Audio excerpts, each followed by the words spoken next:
What's happening? What's happening?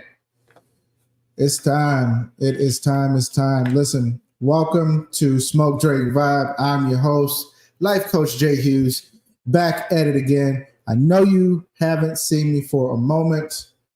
My bad. Had to take a mental health day. Needed to have that mental health day. Needed to have that going. And I got it going.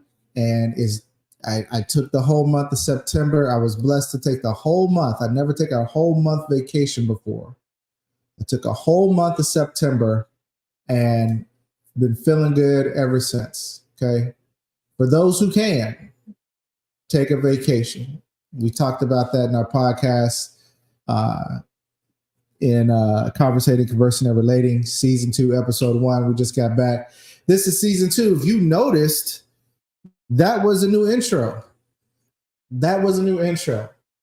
Okay.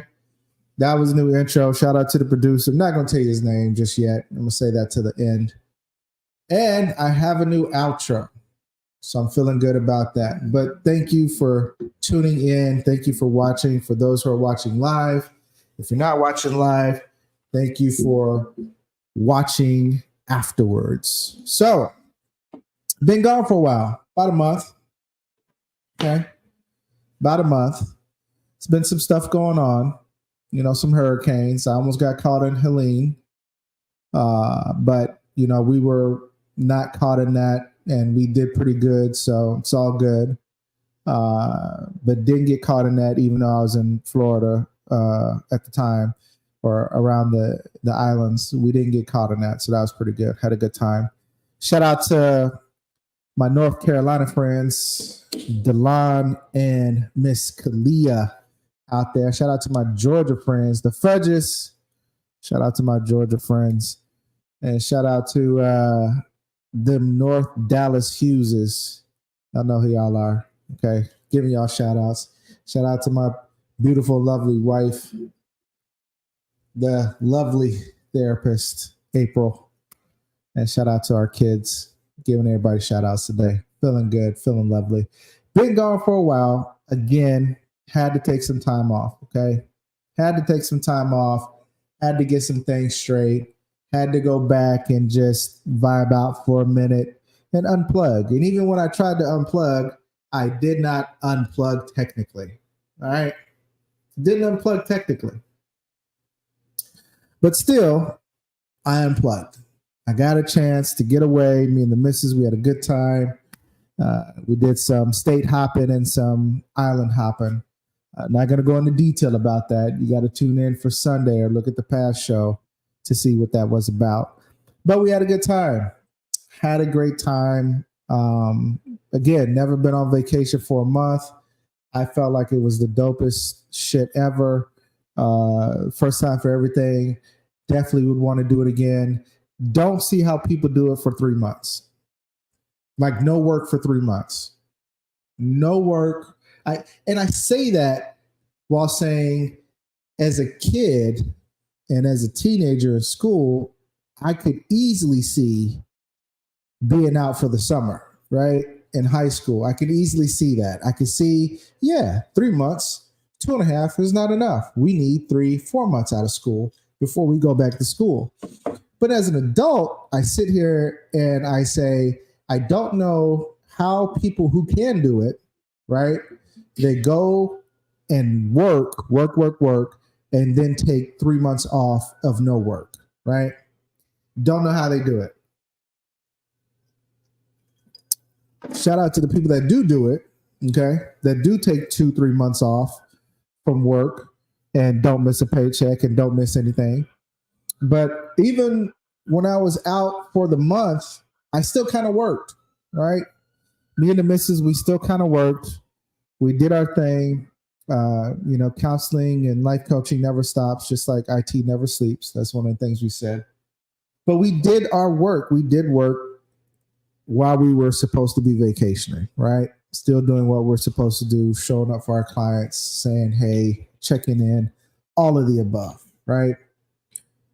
But for those who just work and work and work and work and don't take days off. We talked about this in our last show. You're going to need time for yourself. You're going to need time to detox. You're going to need time to reset, right? Black folk, we notorious for not taking vacations. We notorious for not taking vacations. We notorious for working ourselves 90 plus hours a week for years.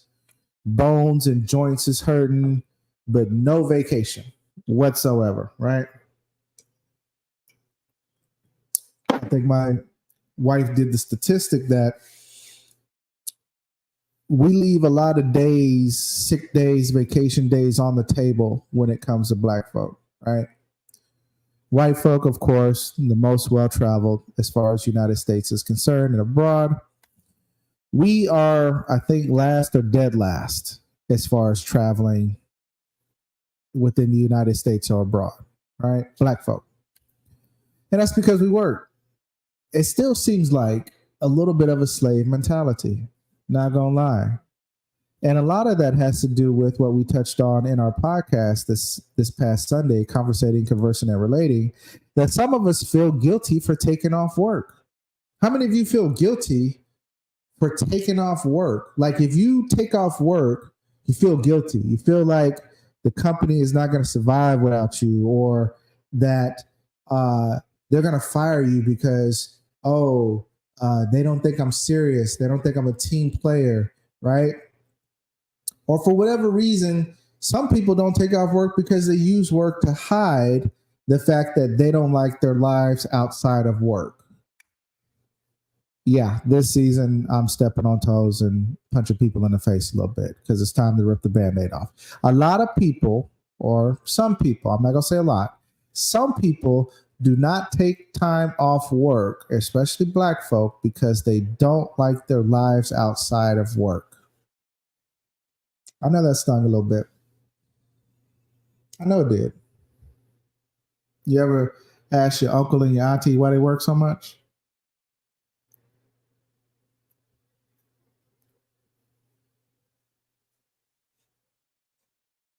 They're always going to work.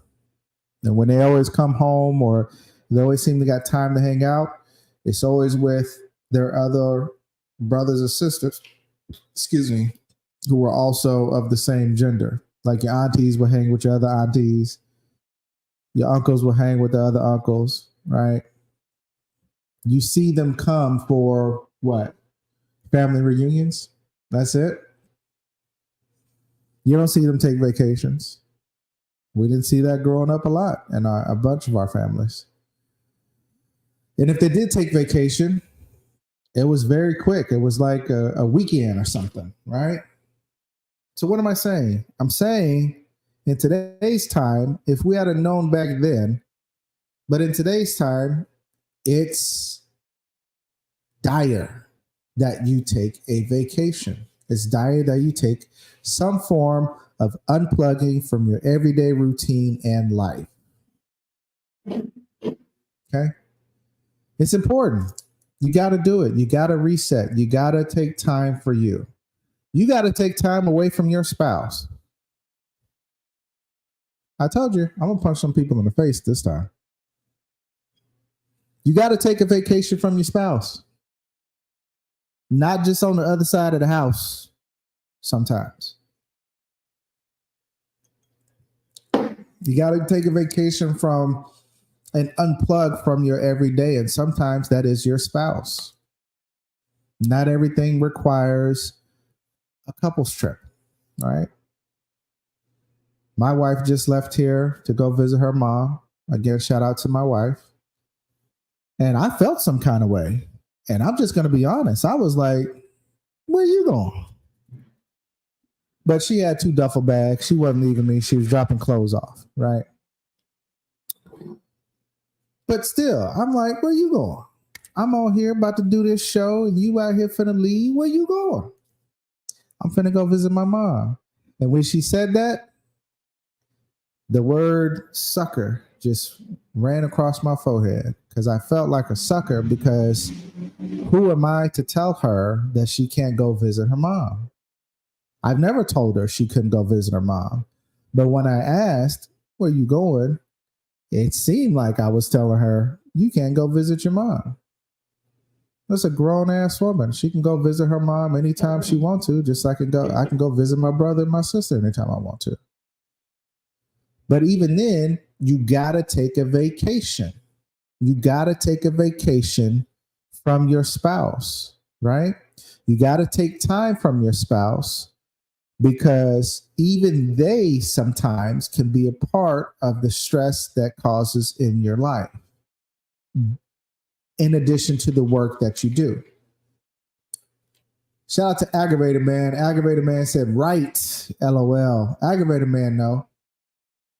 Aggravated Man has been working for years. I don't think I've never seen him without a job, right? Aggravated Man has been doing his thing for years. It's a beautiful family, wife and kid, been married for umpteen years and probably going to be married for 90 more, right? But I got to convince this guy to take a vacation. He takes vacations. He takes family vacations. You got to take dude trips. You can't just work all your life and not take dude trips. And he's going to take a dude trip. Not worried about that. All right. He's taken dude trips before. Not a problem. But you got to unplug. That's the point of this whole thing. You got to unplug. And I unplugged with my wife. We unplugged for about a month in September. That's why we were MIA. We didn't do any shows. And again, going on vacation for the whole month of September is something different for me. My wife had to upgrade me like Beyonce and Jay-Z because I wasn't used to that. I'm used to a week, week vacation, that week you got from your job, but you don't really go nowhere. You just don't go to work. You know what I mean? Stay at home, do regular shit. I'm used to that. But we went for the whole month. We went to comedy shows. We went to different states, different islands, doing different things. We was doing our thing. We was really unplugging. And even when we unplugged, we still worked. But we didn't work as much. We just checked in, basically.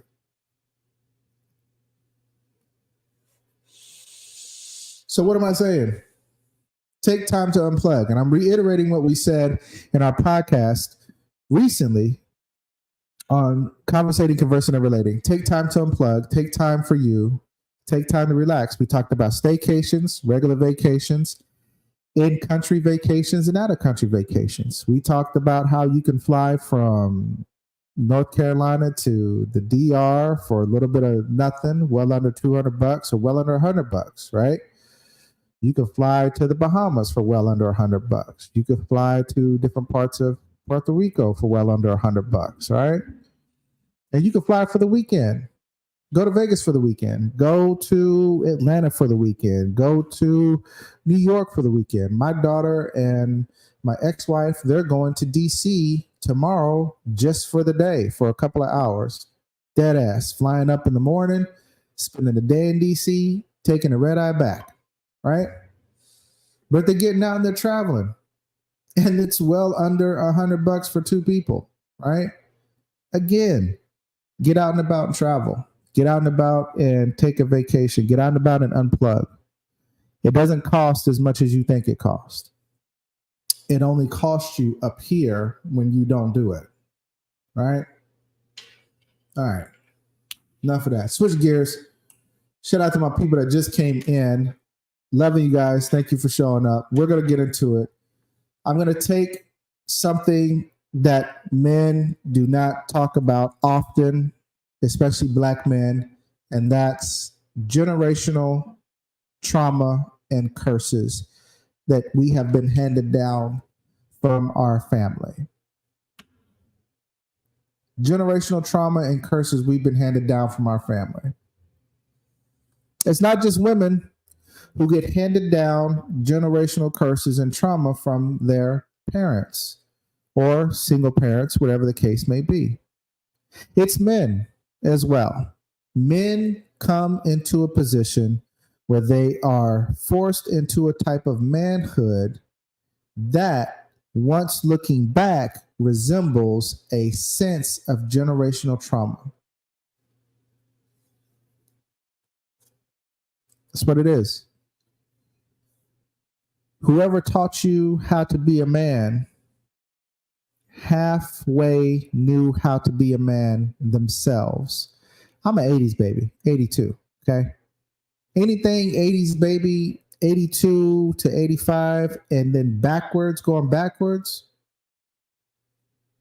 we have a very distorted way of what it means to be a man. What are we taught as men, as boys growing up? By the men in our lives. For those who didn't have dads, I had my dad, had my mom, they both were together. But for those who didn't have dads on a constant basis, you either had your dad part-time or you had your uncle or somebody in your family, right? Some people's, like mine, some people uncles were gangsters, hustlers. I had an uncle that was in the church, but would pull that 38 out and let you know you owe him money and you are a couple of hours late. And he will shoot you in the name of Jesus. Gangsters, hustlers. Some of us grew up with uncles that are pimps, players, had a lot of women, didn't have a lot of women, drug addicts. We had a lot of men who were absent but still there in some capacity.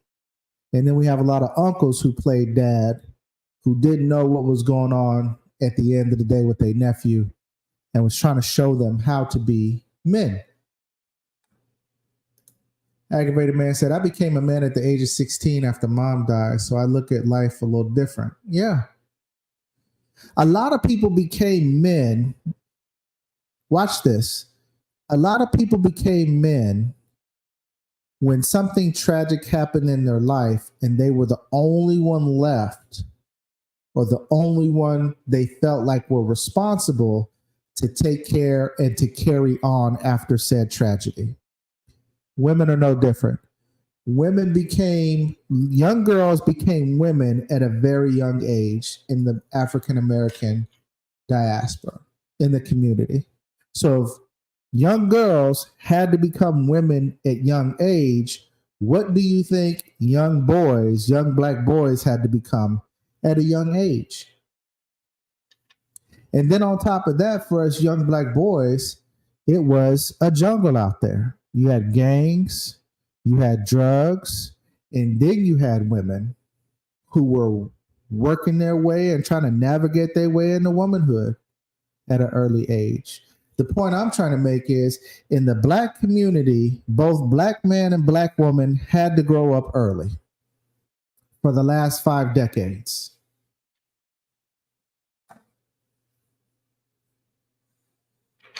That's the truth. And while some black women had their mothers, because mothers were known to have their children most of the time in this country, black women were known to have their children. Black young boys did not have their fathers, and they had to rely on their uncles, their cousins who were older. They had to rely on somebody else outside of mom as to what it means to be a man. Young girls had to look at their mom. They didn't have a father, but because they had their mom, they had whatever idea in front of them about what it means to be a young woman. Young black boys did not have that outcome because of the father being absent in the household. So who do we turn to? We turn to the hustlers. We turn to the drug dealers. We turn to the guys who had the flash of money, the good looking women and the cars and the clothes and the jewelry. That's who raised young black boys for a very long time. We turn to the gangsters. We turn to the killers. We turn to the drug dealers, the pushers. That's who we turn to. While the absence of a black man for a young black woman or a young black girl in the home did play a role, in my personal opinion, I think it hit a little bit different when it came to the young black boys in the absence of a black father in the home because we had nobody else to turn to within that home as a conceptualized vision of what masculinity means. Well, I'm going to punch some people in the face today.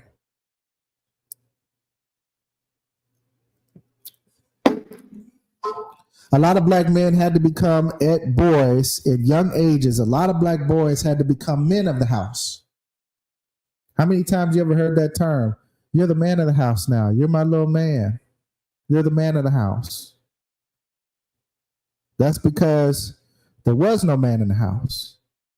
And some of our black mothers were sitting there turning their young black sons into their man that they couldn't keep or obtain. My mama take care of you. I'm going to get you a new house. My mama do this. I'm going to do that. I'm going to get you out this situation, mama. You became the protector, young black boy, to which your mother was supposed to be protecting you.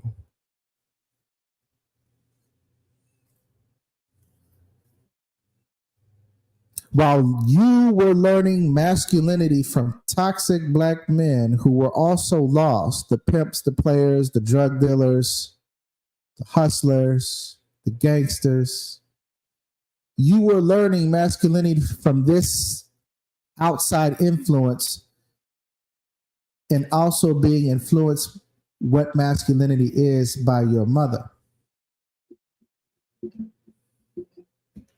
So in all cases, you were double influenced and given wrong information about what it means to be masculine for the majority of your life.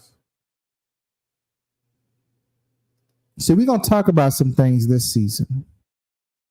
And we're going to talk about some things when it comes to men and masculinity, toxic masculinity, socialization, and understanding that the reason for some of our issues as black men is because of how we were socialized from the jump.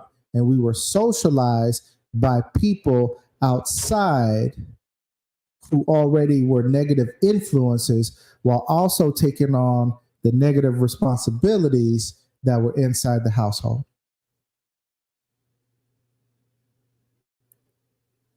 It's a tough truth. It's a tough truth. Some of us would say it made me the person who I am. But who are you?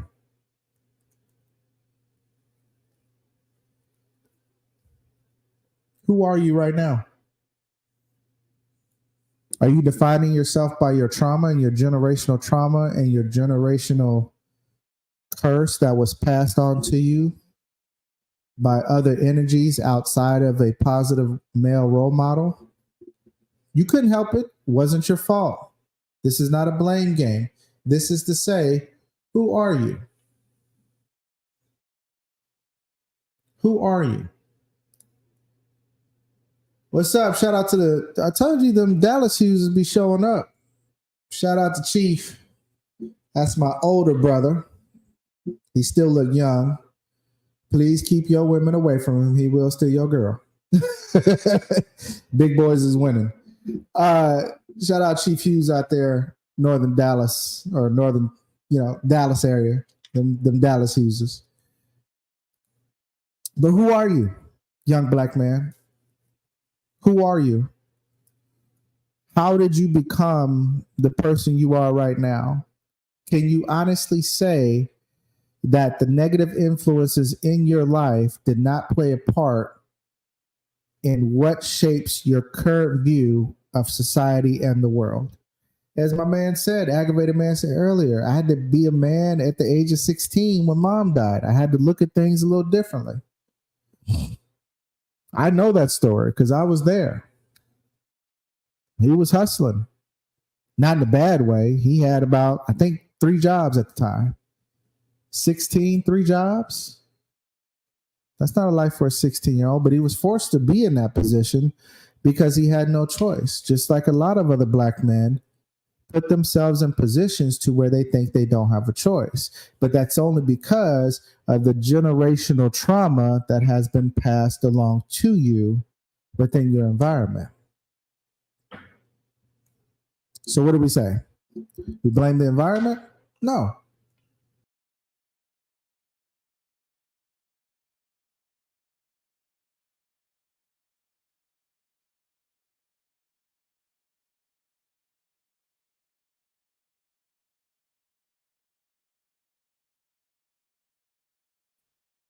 I'm sorry. I don't know what happened. We don't blame the environment. What we blame is partially ourselves, because at a certain point in time, we kind of felt like we knew better. But we're not really to blame, because we were only going off the information we were given. Right? If you grew up in a home without both mother and father, and your mother was your mother and father, your father wasn't around, and whatever trauma that she may have given or passed on to you, be it silently or verbally, right, seen or unseen, that trauma was passed on to you. Then you had to go out in the world and learn how to be a man from everybody else but a positive male role model, and it shaped your views to how it is now. Is it your fault? No, not necessarily. Not necessarily. So generational trauma, generational curses, generational exchange of energy that is not unhealthy for the Black man has been prevalent in the Black community for years. We are here to disrupt that pattern. We're here to change it. But we got to recognize that just maybe, Black men, as young boys, we may have been lied to a little bit. We may have been lied to a little bit. Maybe a lot of bit. I'm trying to downplay it a little bit, but if you didn't have good influences and a good environment growing up, maybe we were lied to about what it means to be a man a little bit. Maybe if we didn't have the generational curse and the generational traumas that were passed down from uncles and mothers and aunties, maybe more Black men would be in therapy. Maybe more Black men would be emotionally aware and emotionally available. Or, at the very least, be in control of their emotions from the get-go. Personal experience and choices shape worldviews. That is true. That is true. Personal experiences and choices shape world views.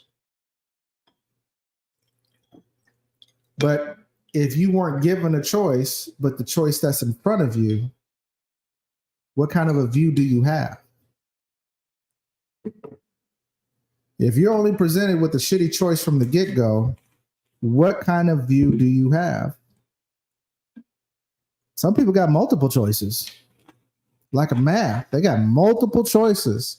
Some people only have the choices that's in front of them, and it's a shitty choice. So what do you do when it's a shitty choice all the way around? You make the best of it. Especially if you're a young boy growing up in conditions that do not constitute a healthy environment, which seems to be, we all know, what a lot of us Black young men and women grew up in.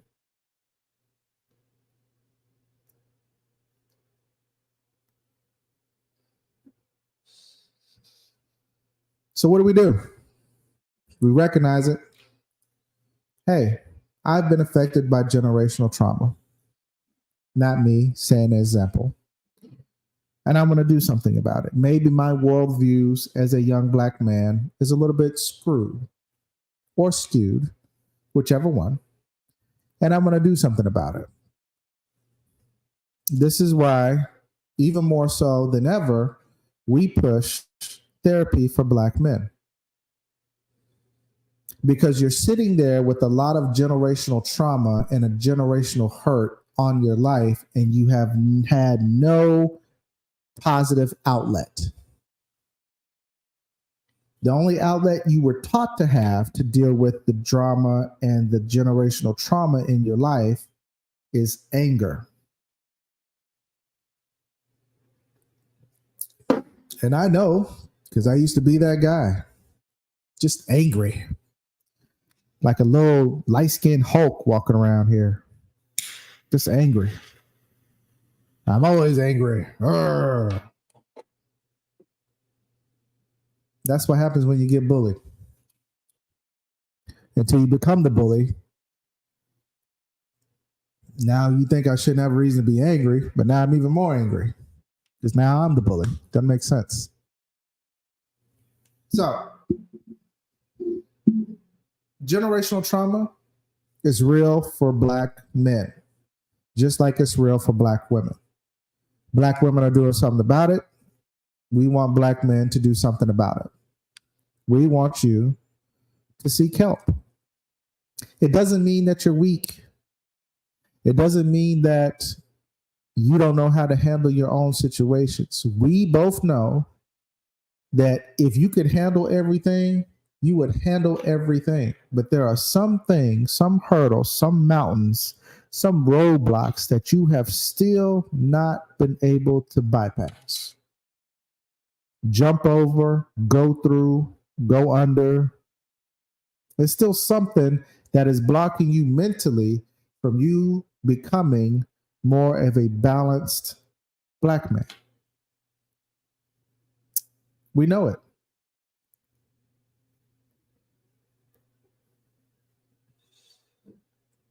We see it every time. Black man gets angry. They scared for Black men to get angry. Don't get angry. Oh my God, don't let a Black man get angry. All right? But if that's the only emotion you know, and you're not in tune with the rest of the emotional spectrum, and you're not aware of it, what else are you supposed to do? What else are you supposed to do? You're supposed to seek help. Because seeking help, if you can seek help from God, and God puts something there for you to get help from, and you say, nah, I don't want it because it's not from God, He's going to look at you with the same face that anybody else would look at you with. You ask God for help, which Black men do, in silence, because asking for help is a sin in the bro code. If you ask for help as a Black man in our society, sometimes it feels like you don't know what you're doing. You ask for help, old bitch ass nigga. Right? And that's even more trauma being passed on to you because now you feel like you can't open your mouth and say anything when you want to ask for help. But when you ask for help, as we so often do as Black men, in silence, and God sends you something in the form of help and you don't take it, that's on you. Because sometimes help doesn't come and look like exactly what you thought it looked like.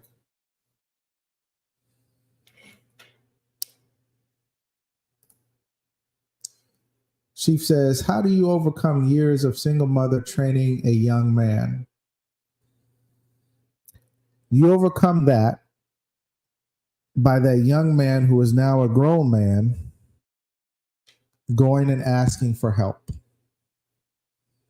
Because your mother only gave you half of the story, half of the tools.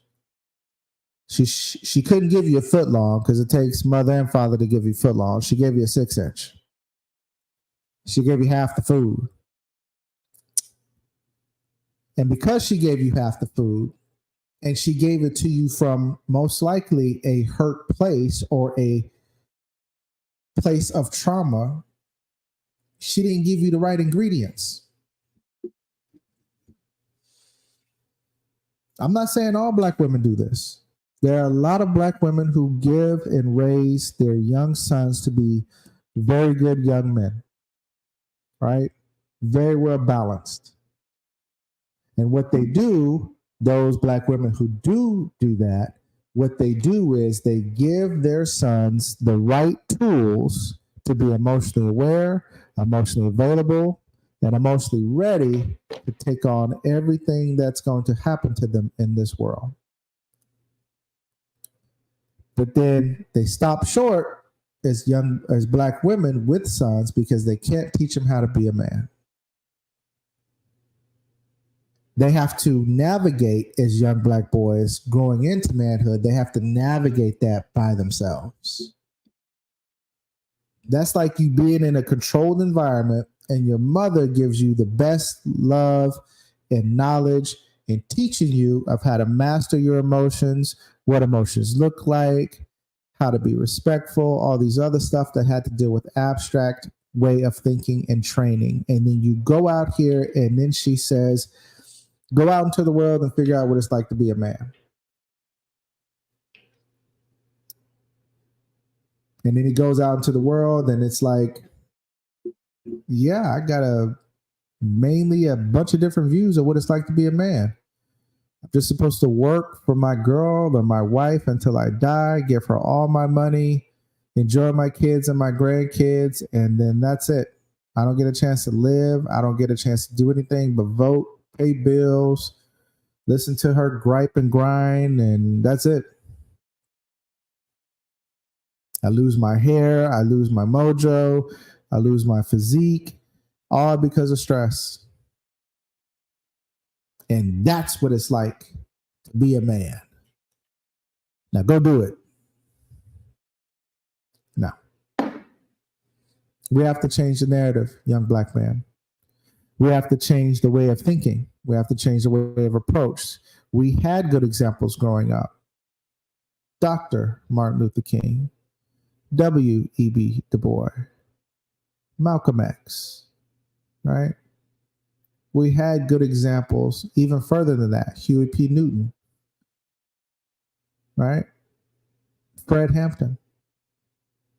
A little bit radical, but we had good extremes of what it meant to be like as a black man standing on business back then. We had good examples, and they destroyed them all.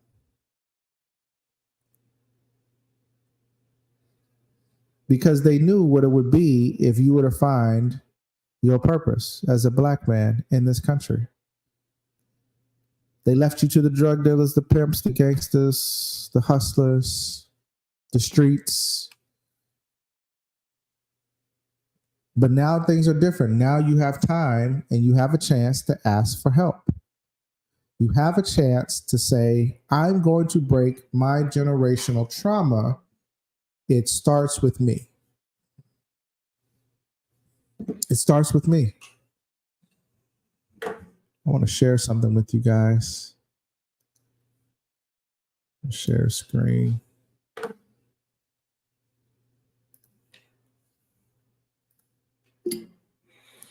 This is my purpose wheel. This is what we talk about. And I want to go over a few things. Okay.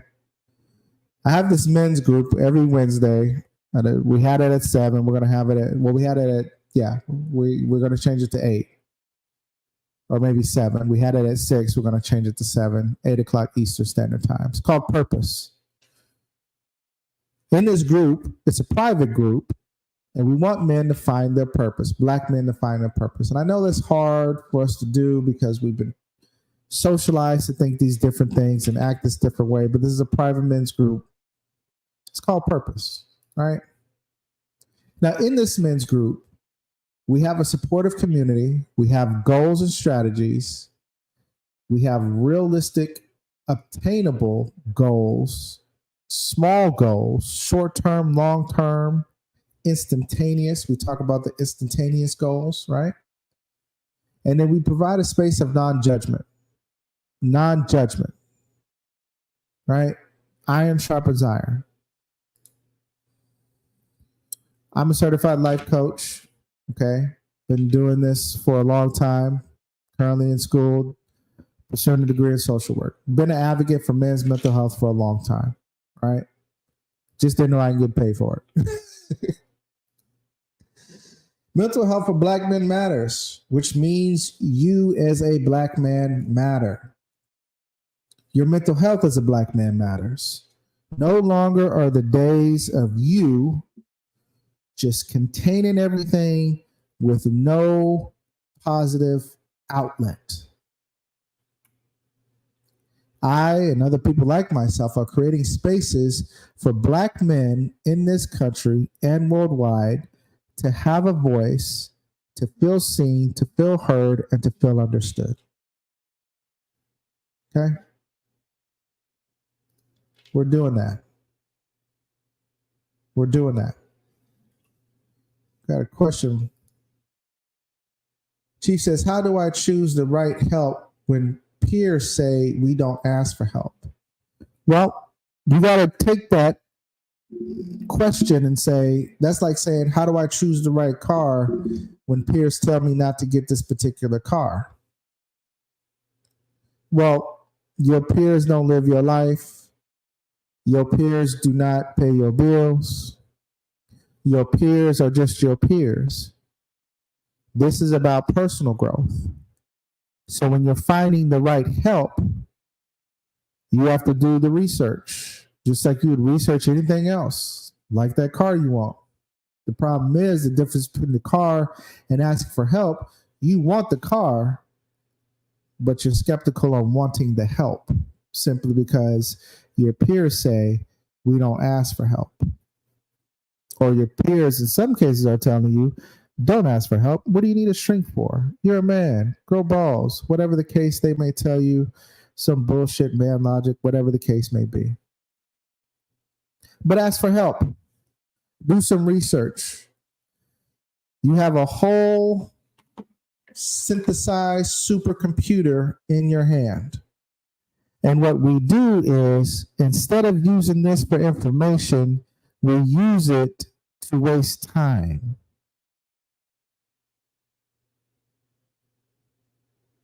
This thing now comes equipped with AI who can help you when you feel mentally stumped. And because we don't use our time wisely and the information wisely and the tools wisely, we act like we don't know where to find the information. We act oblivious to how do we find it. We listen to our peers. We listen to people who don't really care about our mental health because they don't care about their own mental health.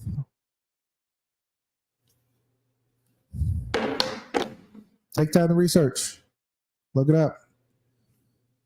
Have a talk with somebody who actually cares about mental health. So have a talk with yourself. Talk to AI. AI will tell you where to go get help and what mental health looks like and things like that. There's all these tools that we have. We just have to want the mental health and the help for us. Or call us. My wife and I will help you. Call us. Tell them to call us. All right. As we continue, prioritizing mental health, wellness in the Black community, I'm here to break the stigma. I'm here to disrupt the pattern, as one of my favorite people would say. I'm here to cause a change. Instead of being an agent of chaos, I'm an agent of change.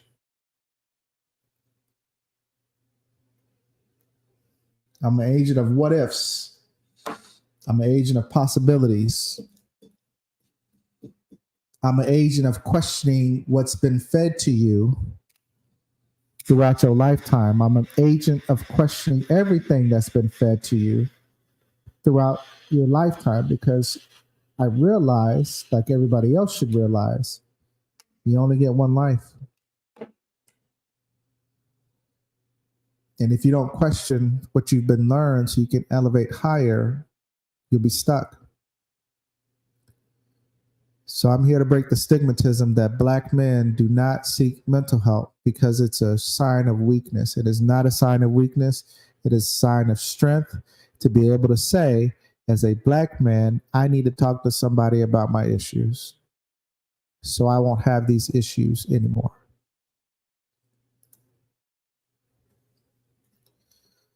Men should know that it's okay to have feelings.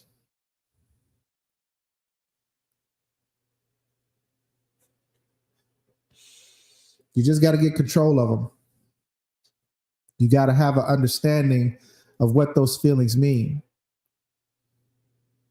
When you get an understanding, a slight grasp of what those feelings mean as a man, you may attract the right woman in your life to help you explore the rest of said feelings, and she can help balance you out by exposing you to how to really dig deep into your emotions. But you have to let her. And most of us, Black men, we don't let them. Probably because the last time we let a female get close to us emotionally, it cost us. But that's because we were socialized to pick a particular kind of female, a woman, expecting different results. But that's okay. We'll dig into that later. It's okay to seek help when you need it. It's okay. Mental health problems are much more common than you think, especially amongst Black men.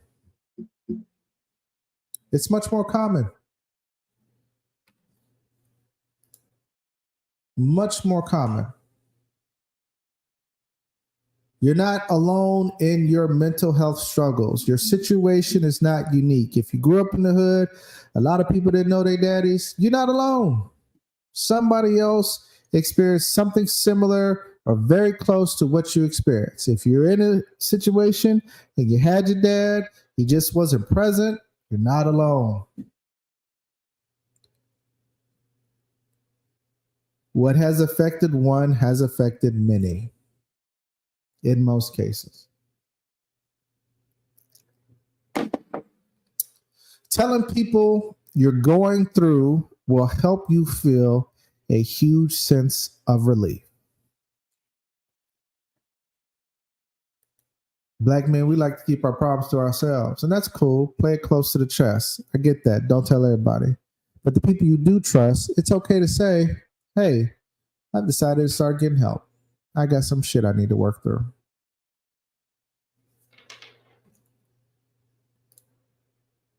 Got the feelings wheel.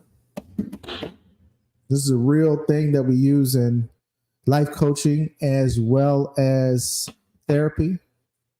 We have all these feelings right here: fearful, bad, surprised, sad, disgusted, happy. But the only feeling that we really have as Black men is angry. Angry. Anger is the only feeling we have. That's the only feeling we're allowed to display. Anger. You feel let down.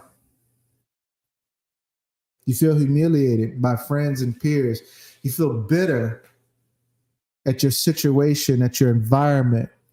You feel mad.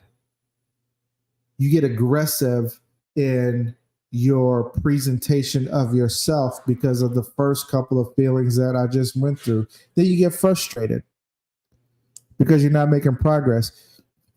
You get distant. You don't want to talk to people. You want to keep everything close to the chest. And you get critical, not only of yourself, but of anybody else around you that's let you down. Let down leads to feeling of betrayed and contempt. You feel betrayed. You let me down. You betrayed me. Now you contempt. Humiliation leads to disrespected and ridiculed. We hate as Black men to be disrespected. We hate to be ridiculed. Basically, we hate to be humiliated. That's why a lot of people don't want to fight. That's why they'd rather shoot. Because now I can record you getting your ass whooped and it's on the internet forever. That's a different kind of humiliation where the last time when I was growing up, you can get your ass whooped and it just stayed within your local environment. Oh no, not now. You finna dust me and I'm going live. And somebody probably gonna say, world star. Now I'm gonna have to kill you. Boop, boop. Yeah. That's because of humiliation. Then we get bitter. We feel violated. When we feel violated, we get bitter, which leads to anger. A lot of these men are running around bitter. It's not just bitter black women, it's bitter black men. Let's get that straight.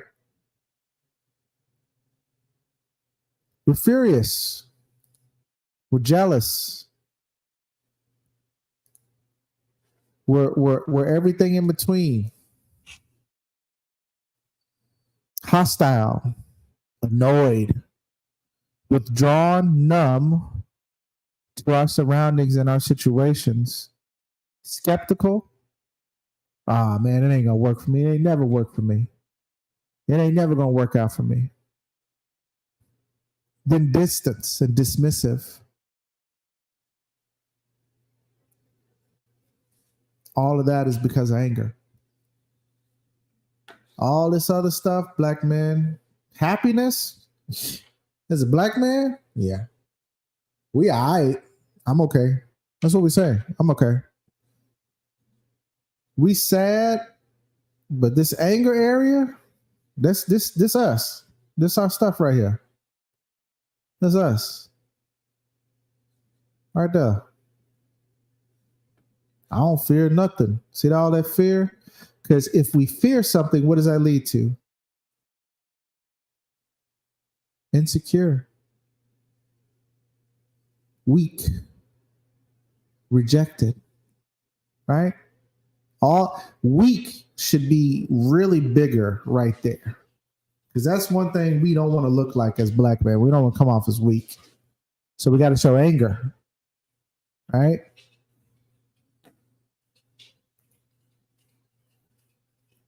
The romance of self-discovery. This is what we're talking about in our men's group.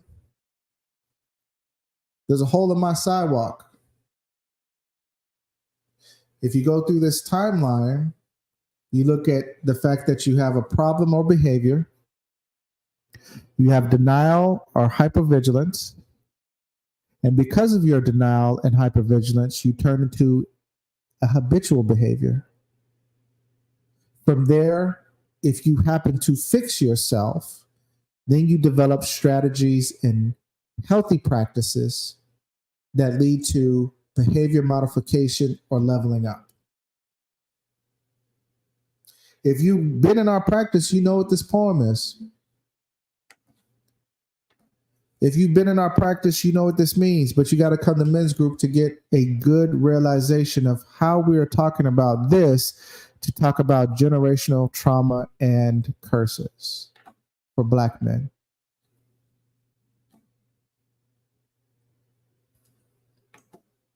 Okay? So that's what that is. Generational curses, generational trauma, seeking help, wanting help, disrupting the pattern. You still have time.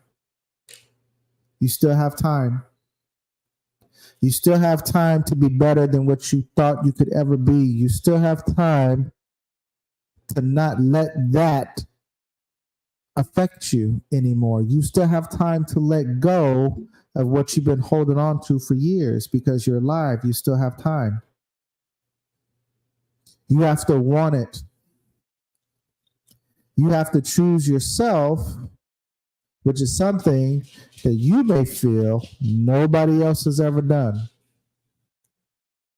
But my question to you as a functioning adult, as a black man, is why are you waiting on somebody else to choose you when it starts with you choosing you?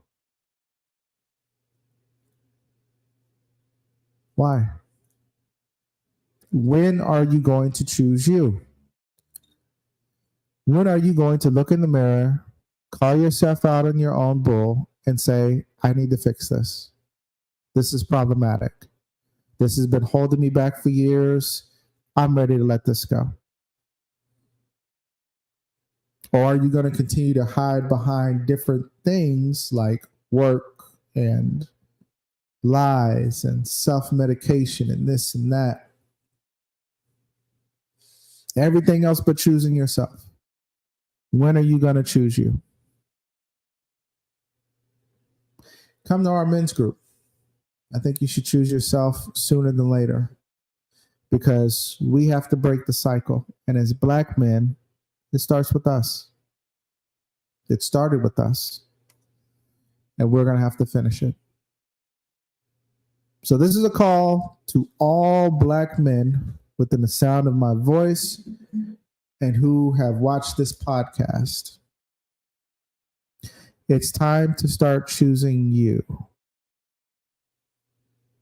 It's time to fix what has been wrong, and it's time to drop the weight that you have been carrying your entire life. It's time to do something different. It's time to stop hiding behind anger and recognizing that it is fear that's holding you back. You are your own worst enemy.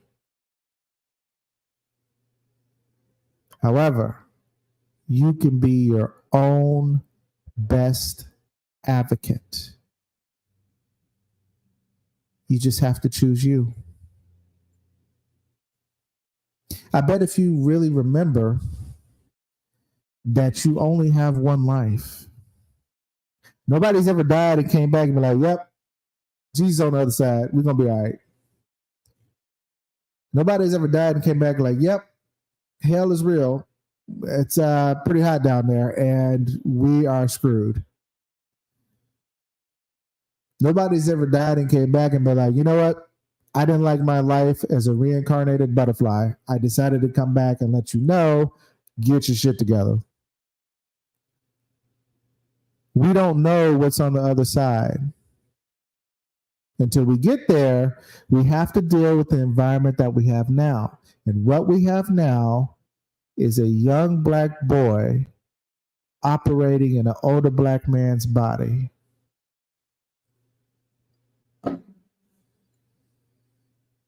And it's time to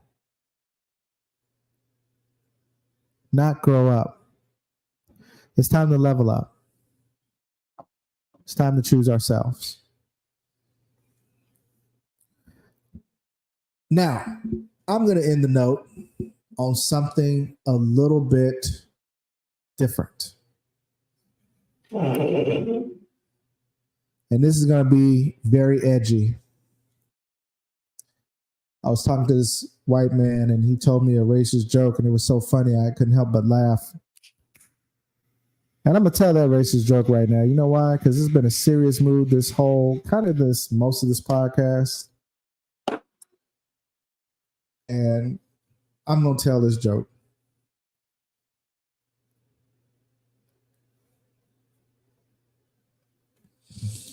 The man said, do you know what's the difference between a snow tire and a black man? I said, what? A snow tire and a black man? He said, hold up. Don't get iffy now. Don't get your drawers in the water now. This is just a joke. But do you know the difference between a snow tire and a black man? I said, I don't know if I like this joke. I don't know if I like it. But because I have a weird, dark, just uncanny sense of humor, I want to know where this joke goes. So what is the difference between a snow tire and a black man? Mr. White Man, can you tell me? All right, I'm going to tell you. The difference between a snow tire and a black man. Grabbed the cigar, hit it one time and said, A snow tire don't complain when you put chains on it.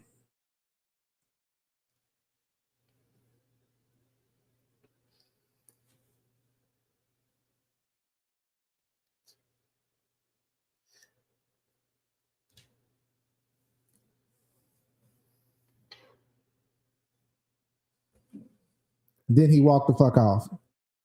And I'm doing what I'm doing now, scratching my head like, snow tire does have chains. It really do. And the tire is black, so just he went deep with it. Anyway, thank y'all for tuning in. Won't be too many edgy jokes like that, but I had to lighten the mood a little bit. Thank y'all for tuning in. Choose yourself. Tune in. Stay after. Watch this new outro. Shout out to my guy Meta5, Jackson, Mississippi. Artist doing his thing. Obey the Sirens is coming out pretty soon. Shout out to all the Mississippi artists, especially in Jackson. If you didn't check out the new intro, check it out. But stay tuned for the outro because it's going to be a good outro. Okay? My man said, do dad jokes before you log on. You know, I don't even have any dad jokes. I usually have a book of dad jokes, but my wife has banned me from doing dad jokes. She really hasn't. I just want to place the blame on her because I didn't have any dad jokes. But I will start adding dad jokes to the show. They are funny. That was kind of a dad joke if you're a racist white dude. Y'all stay tuned. Season 2 is going to be very good. We got more interviews. We're going to show you our interview of the Fudges in Georgia when we were on their boat or on the super. We're in their room, actually on their deck because they had a super Rockstar suite on the boat. So we're going to get that. We're going to get that there. We're going to show you some other stuff and do some other interviews of some important people. And we're going to have some fun. Some fun, but we're going to have some real serious talks and conversations because that's what we're going to do. We're here to disrupt the pattern, level up, and become better black men. All right. About to go eat something. Y'all holler at me. Peace. I place the order. They get the dough. They make the hit. I send the dough. I can get you murk for the low. I can get you murk for the low. I place the order. They get the dough. They make the hit. I send the dough. I can get you murk for the low. I can get you murk for the low. You say we got beef, and that's a problem, right? I'll get you did it quick on a Harlem night. But no Sugar Ray, ain't nothing sweet like Mike Miller and James Jones. We dumping heat. I'm talking cold, so peeping it is unlikely. I'm Brad Pitt and Snatch, don't press a fight me.